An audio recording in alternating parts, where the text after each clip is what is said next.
Hi friends, welcome to Tallam Latha's kitchen. ఈరోజు మనము చింత చిగురు పులిహోర ఎలా తయారు చేయాలో చూద్దామా.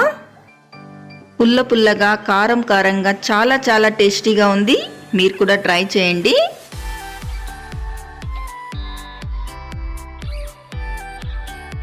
దీనికి కావాల్సిన పదార్థాలు: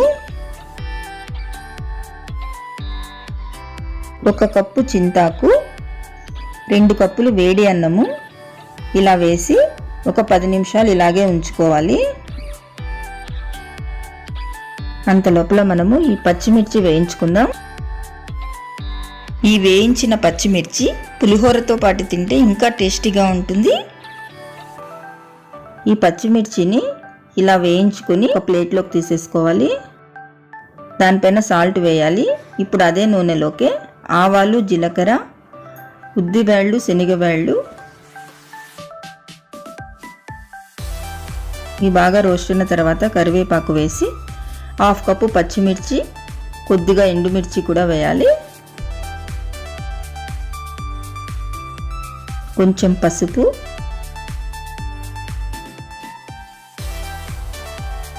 కొద్దిగా సాల్ట్ ఇలా బాగా కలుపుకోవాలి.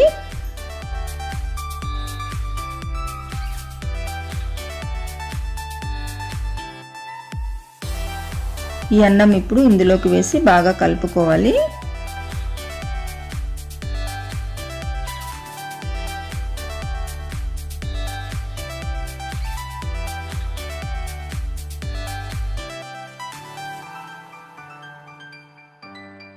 వేయించిన తెల్ల నువ్వులు మిక్సీలో గ్రైండ్ చేసి ఒక 2 స్పూన్లు ఇందులోకి వేసుకుని బాగా కలిపిన తర్వాత స్టవ్ ఆఫ్ చేసుకోవాలి.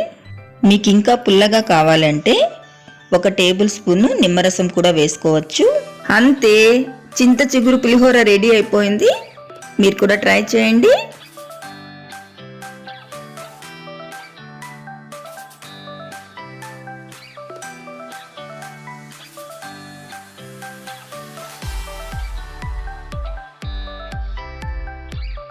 Please like, share and subscribe to Tallam Latha's kitchen. Next రెసిపీతో మరో వీడియోలో కలుద్దాం. Thank you for watching.